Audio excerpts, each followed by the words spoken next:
E o exagero é danoso, o exagero é perigoso. Por quê? Porque nós temos o Espírito Santo, e a primeira coisa que o Espírito Santo sempre nos exorta e nos ensina é que nós devemos ser pessoas de coerência, de bom senso, de equilíbrio, né? Devemos ser pessoas que pensemos a nossa saúde, ou como dizem por aí hoje, a terapia chama de inteligência emocional. A nossa inteligência emocional precisa estar num nível totalmente capaz, amadurecido, para estar trabalhando essas nuances. E ao mesmo tempo, equilibrarmos tudo isso. Então diz aqui, ai de vós, escribas e fariseus, hipócritas, porque fechais o reino dos céus diante dos homens, pois vós não entrais, nem deixais entrar os que estão entrando. Ou seja, a religião ela é tão forte que é exatamente o que aconteceu com Jesus, e Jesus alerta que aconteceu no passado com os próprios profetas. Por quê? E muitas das vezes, os profetas, como Jesus está fazendo aqui, está exortando, está alertando, está chamando a atenção. E as pessoas não estavam preocupadas, ou melhor dizendo, elas estavam fechadas com a sua teologia.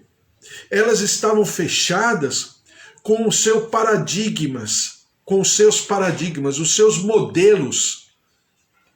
E esses modelos estavam, na verdade, afugentando a manifestação do reino dos céus e, principalmente, afugentando uma capacidade humana que nós temos que ter, que é a capacidade do arrependimento.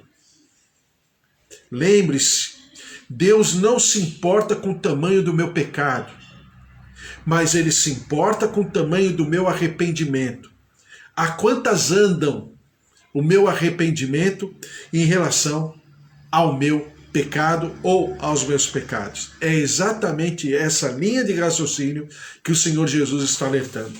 Ai de vós, escribas e fariseus, hipócritas, porque devorais as casas das viúvas, e para o justificar fazeis longas orações, por isso sofrereis juízo muito mais severo. Por quê? Porque a viúva, o órfão, o encarcerado, significam, como diz a palavra do Senhor, que se é que existe uma religião, essa é a verdadeira religião. Por quê? Porque são pessoas necessitadas, como a pastora Mara sempre pontua, são como as ovelhas largadas no deserto, que estão tão fragilizadas, tão fracas, que qualquer pessoa vai se aproveitar.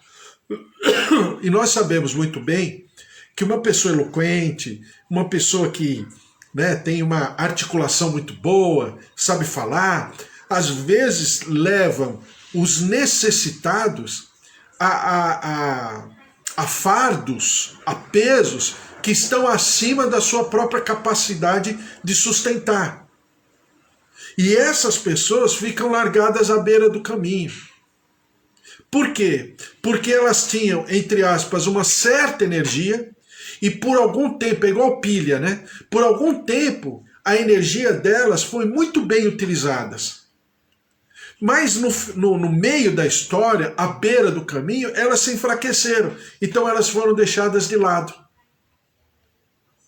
Como diz a palavra lá da parábola do semeador, elas foram ressequidas. Elas foram enfraquecidas por causa dos escândalos. E elas próprias ficaram à beira do caminho. E esses, entre aspas, pastores, e aí o pastor eu não falo como função, mas eu falo simbolicamente na figura do pastor de ovelhas, e esses pastores deixaram as ovelhas, largaram as ovelhas. Lembram que eu sempre falo para você, tinha dois tipos de pastores naquela época. O contratado e o pastor que era proprietário. O contratado, quando vinha o devorador, o lobo, tal, olha, perna para quem te quer. Por quê? Porque ele era contratado, ele não tinha amor pelas ovelhas. Ele não tinha uma relação próxima com as ovelhas. Então ele fugia. O pastor das ovelhas, de fato, não. Pegava aquele cajado. Lembra que eu falei para você? O cajado tem três o cajado daquela época tinha, e até nos dias de hoje, é como se fosse um cabo de guarda-chuva bem grande, e ele tinha 3 funções, né? E para cada função se destacava a ponta para utilizar aquela ferramenta, né? É como se fosse o canivete suíço dos dias de hoje, né? Então, se destacava aquele cabo e o cajado se transformava numa arma, né? Geralmente era pontiaguda aquela parte. E eles faziam assim para quê? Para proteger a ovelha. E falta esses pastores. Por incrível que pareça, tanta igreja, mas tem uma dificuldade de ser pastor desse nível, né? Pastor que vai atrás da ovelha, que usa o seu cajado, nas suas 3 funções, tem muito pouco. Então é exatamente isso que Jesus está falando. Ai de vós, guias cegos, que dizeis, quem jurar pelo santuário, isso é nada. Mas se alguém jurar pelo ouro do santuário, fica obrigado porque jurou. Quer dizer, e Jesus está falando assim, é mais importante a oferta que está em cima do altar do que o próprio altar. Quer dizer, vocês falam que o altar tem toda uma santidade, tem toda uma mística, um misticismo nesse altar, né? É claro que você percebe que o templo nada mais era do que uma figura de adorno. O templo já tinha perdido a sua função há muito tempo. Que é o que eu e a pastora Mara muitas vezes pensamos a respeito disso. O que significa a figura do templo hoje? Porque o templo, como naquela época, muitos deles está perdendo a sua função. Nada mais é do que uma figura de adorno. É até bonito de se visitar. É até bonito de se contemplar. Mas função espiritual não tem alguma, não tem nenhuma. Então o que o Senhor Jesus está falando? Olha, vocês falam assim, olha, cuidado, hein? Não jure pela oferta. Se você falar que vai dar um valor, você vai ter que dar. Se você fizer um compromisso aí de valores, de promessas de valores, você vai ter que cumprir. Porque senão, não pode jurar, não pode prometer, não pode fazer promessa e não cumprir. Então Jesus está falando, vocês estão dando mais valor para o juramento da oferta em si do que no próprio altar. Depois ele diz assim, insensatos e cegos, pois qual é maior, o ouro do santuário ou o que santifica o ouro? E Jesus está colocando isso para que eles possam pensar. O que é melhor? É o dinheiro? É o valor venal daquela oferta? Ou é o valor espiritual daquele santuário sobre o qual está aquela oferta? Já que colocam a oferta no santuário, já que observam a autoridade do santuário, o que é melhor? É claro que já que, em termos de comparação, é mais santo o santuário do que a própria oferta. Mas é claro que Jesus está falando por causa exatamente dessa hipocrisia dos religiosos. Quem jurasse pelo altar estava perdoado. Pelo santuário também estava perdoado. Mas quem jurasse pela oferta não estava perdoado não, tinha que cumprir. A todo custo. Literalmente a todo custo. Insensatos e cegos. Versículo 18. E dizeis, quem jurar pelo altar, isso é nada. Quem, porém, jurar pela oferta que está sobre o altar, ficará obrigado pelo que jurou. Olha só. Cegos, pois qual é maior, a oferta ou o altar que santifica a oferta? Portanto, quem jurar pelo altar, jura por ele, por tudo que sobre ele está. Ou seja, o altar, já que existe um local, já que existe um ambiente totalmente consagrado, totalmente santificado, aos olhos da lei mosaica, tudo aquilo que o Senhor havia ordenado, já que existe, e já que vocês ainda têm esse lugar, então esse lugar é muito maior do que a própria oferta destinada a esse lugar. E quem jurar pelo céu, jura pelo trono de Deus. Quem jurar pelo santuário, jura por ele e por aquele que nele habita. E quem jurar pelo céu, jura pelo trono de Deus, e por aquele que no trono está sentado. Ai de vós, escribas e fariseus, hipócritas, porque dais o dízimo da hortelã, do endro e do cominho, e tendes negligenciado os preceitos mais importantes da lei, a justiça, a misericórdia e a fé. Devíeis, porém, fazer estas coisas sem omitir aquelas. Por quê? Jesus está falando contra o dízimo e muitos pregam e apregoam. Desculpe, isso não é nem uma pregação, porque é uma pregação completamente fora de contexto, né? E eles colocam sob júdice, né, a autoridade do dízimo da oferta nos dias de hoje. Dízimo é para o sustento daquela obra local, daquele serviço local que se faz ao Senhor. Oferta é para exatamente haver uma extensão. Desculpe, estão ligando aqui. Tem todos os horários do dia para ligar, aí a pessoa escolhe para ligar exatamente nesse horário. Então você tem toda uma situação de dízimos e ofertas e as pessoas falam. Só que, do outro lado, Jesus não está falando contrariamente. O que Jesus está falando é o seguinte: olha, vocês observam uma coisa e depreciam a outra. Vocês devem observar as duas coisas. O que é? Justiça, misericórdia e fé. Mas, ao mesmo tempo, quando entregar o dízimo e oferta, não entregar achando que isso que está fazendo, essa prática, esse serviço, está, vamos dizer assim, respondendo às outras. Não precisa cumprir as outras, só essa. E outra que Jesus está falando, né? Dízimo da hortelã, do endro e do cominho. Por quê? Porque eram, como até os dias de hoje, são plantas, são vegetações fáceis de plantar. E todos, na sua grande maioria, tinham no próprio quintal de casa. Então eles falavam: eu vou entregar isso aqui porque é o meu dízimo. E não havia tanto trabalho assim. Endro, hortelã e cominho eram, né, hortaliças que eram fáceis de cuidar. Mas será que eles estavam entregando o dízimo e a oferta realmente de tudo aquilo que eles recebiam, conforme estabelecia, conforme a prática do Senhor, de oficiar ao Senhor estabelecia? É o que Jesus está falando. E ao mesmo tempo, deixam para segundo plano, ou então nem observam a justiça, a misericórdia e a fé. E ele próprio termina a frase do versículo. Não precisa nem ter revelação, está escrito aqui: devíeis, porém, fazer estas coisas sem omitir aquelas. Veja que o Senhor Jesus não está nem falando da consistência da oferta e do dízimo em si. Quem está falando sou eu. Hortelã, endro e cominho não é muito difícil de ter e tirar o dízimo daquilo. É importante, com certeza.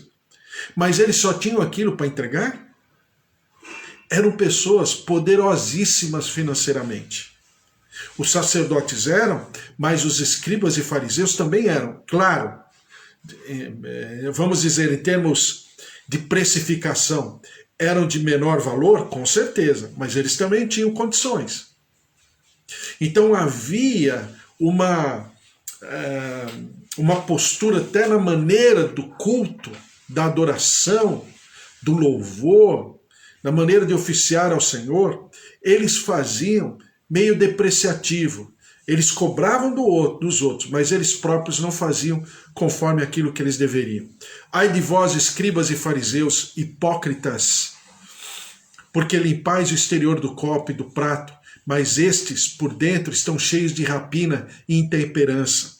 Fariseu cego, limpa primeiro o interior do copo, para que também o seu exterior fique limpo.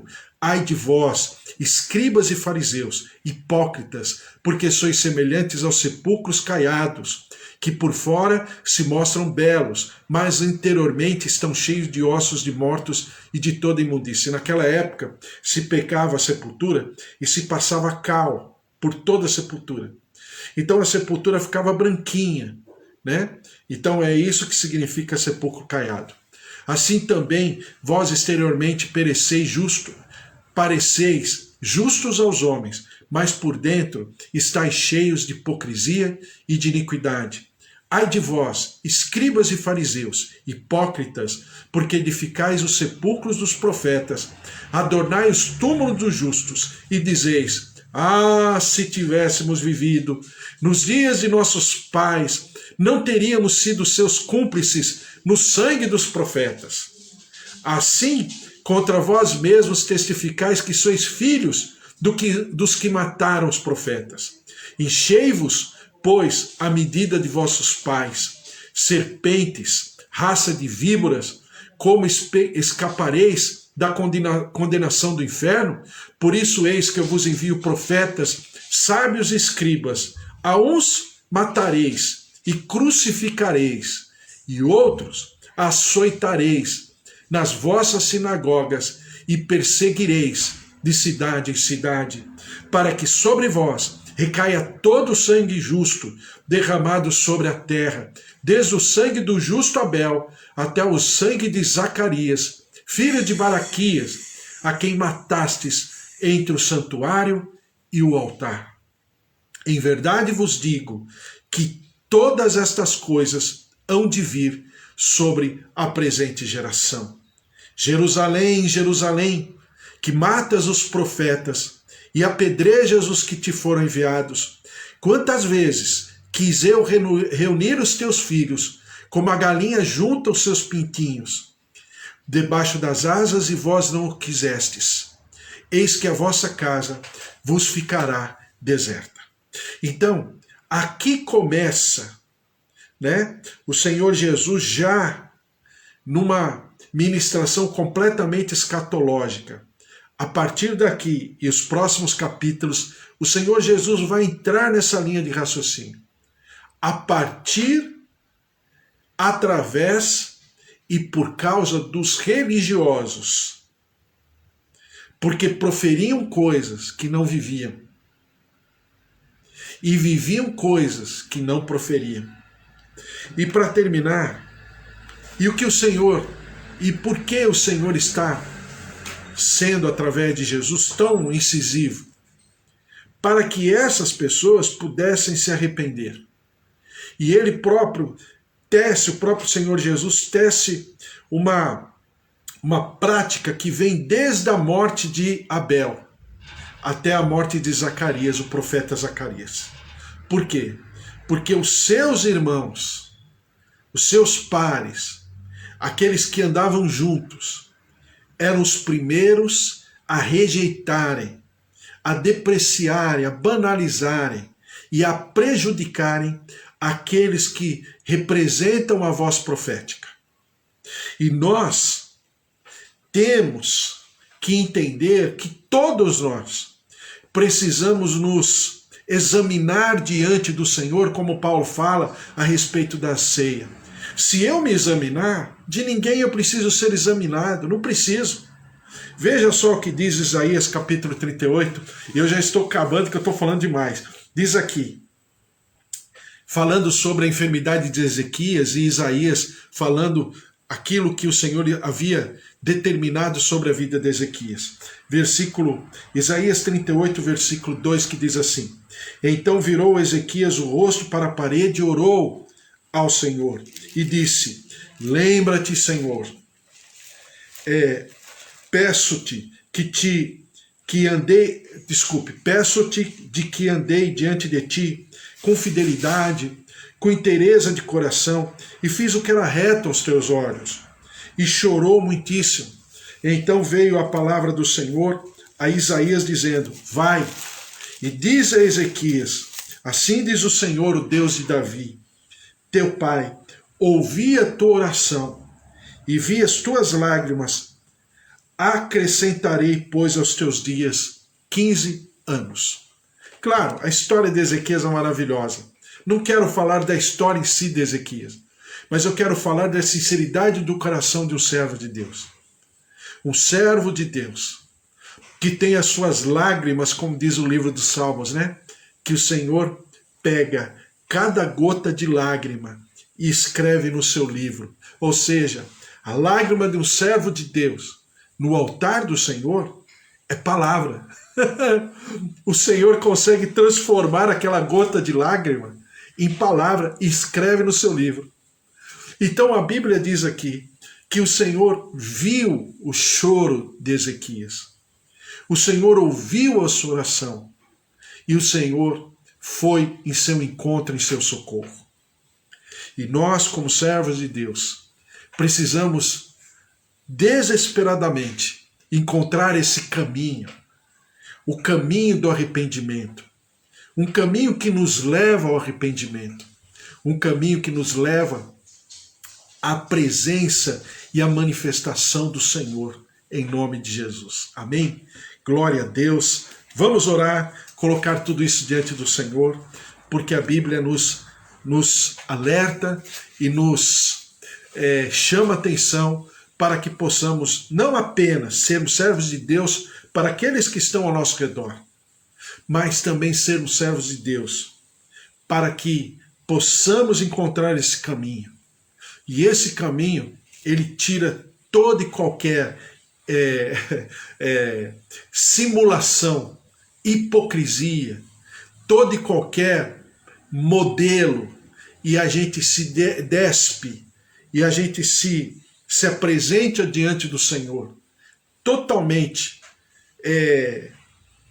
humilhados, derramados diante do Senhor, para que o Senhor possa trabalhar a nossa vida, aquilo que somos, aquilo que temos, os nossos ministérios, o nosso chamado, né?